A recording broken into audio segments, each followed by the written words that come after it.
তো যেটা করব এখন সেটা হচ্ছে যে একটা টেবিল ল্যাম্প আমি তৈরি করব। তো টেবিল ল্যাম্প তৈরি করার জন্য আমি সার্কেল টুলটা নিছি।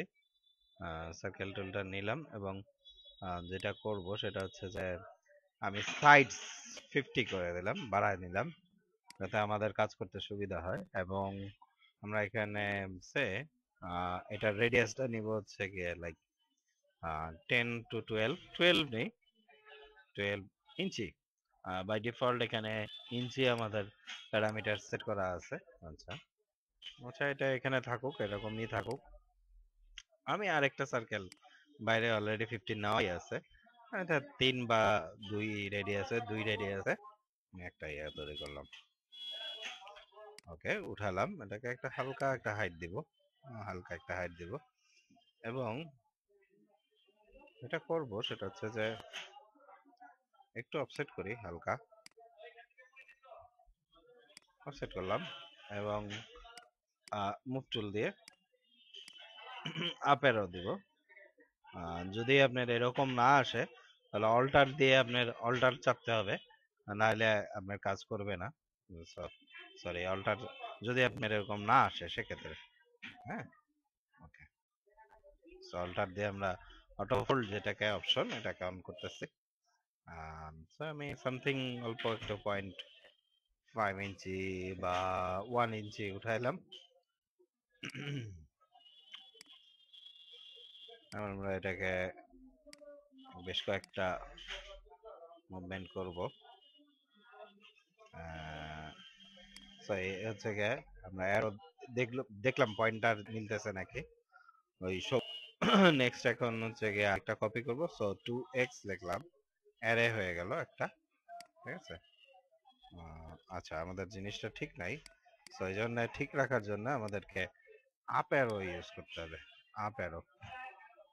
হ্যাঁ, এবং কন্ট্রোল দিয়ে হচ্ছে গিয়ে আমি কপি করতে পারি, মুভ টুল দিয়ে কন্ট্রোল দিয়ে ইয়ে করলে কপি হয় অবজেক্ট। এবং আমি এবার 2x দিলে ভালো হবে। তাই নিলাম আমরা এবং এটাকে একটা হালকা একটা, আচ্ছা এটা পরে দিই। হুম আমরা আরেকটা সার্কেল দরকার আমাদের, মোটামুটি একটা সাইজের। এবং এটা আগের যে সার্কেলটা, এই সার্কেলটার থেকে ছোট হবে। এই যে বড় যে মেন মিড পয়েন্টে যেটা আছে ওটার থেকে বড় হবে। সো এটাকে আমরা সিলেক্ট করব এবং একটা হাইট দিব, লাইক 10 ইঞ্চি। ওকে, নাও আমাদের যেটা করতে হবে সেটা হচ্ছে স্কেল টুল ধরে আমাদের উপরের ফেসটাকে সিলেক্ট করে আমরা কন্ট্রোল চেপে সেন্টার, কন্ট্রোল চেপে সেন্টার সেম থাকবে, এইভাবে আমরা ইয়ে করব। এন্ড দেন আমরা এটাকে ইরেজ করে দিই, এই মাথাটা ইরেজ করে দিই। আর এটাকে এখন আমরা 2-3 ইঞ্চি, 1 ইঞ্চি বা 1.5 ইঞ্চি একটা হাইট দিয়ে দিই, 1.5 ইঞ্চি একটা হাইট দিয়ে দিলাম।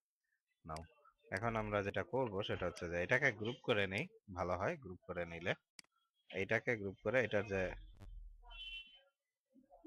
এখান থেকে ধরে এটাকে আমরা এখানে অরিজিন পয়েন্টে বসায় দিলাম।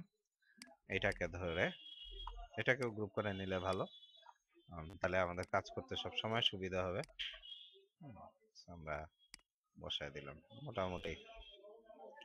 ওকে, সো এ হলো গিয়ে আমাদের একটা ল্যাম্পের ইয়ে তৈরি হয়ে গেল, ল্যাম্প তৈরি হয়ে গেল। এখন আমরা যেটা হচ্ছে যে টেক্সচারিং করব, তো সেক্ষেত্রে আমরা ট্রান্সিকুলেন্ট হলুদ এই লাইটটা আমরা ইউজ করতেছি। এবং বাকি অংশের জন্য, বেজের জন্য আমরা কাট কালারের কালার ইউজ করব, আমরা এখানে টেক্সচার ইউজ করব না, আমি করতে চাচ্ছি না আর কি। যেহেতু এটা ইয়ে সারফেস, ইউভি ম্যাপিং এর ব্যাপার আছে, সেজন্য আমরা ইউভি ম্যাপিং করব না বলেই আমরা এই ধরনের সারফেস, এই ধরনের কালারটা নিচ্ছি। এবং ভিডিওতে যদি ম্যাটেরিয়াল এডিটর সম্পর্কে আপনাদের ধারণা থাকে, এই ধরনের ম্যাটেরিয়ালকে আমরা রিয়েলিস্টিক কাঠের মতো তৈরি করা সম্ভব উইথাউট ইউভি ম্যাপিং। সব এই হচ্ছে কি আমাদের একটা টেবিল ল্যাম্প তৈরি হয়ে গেল। ওকে।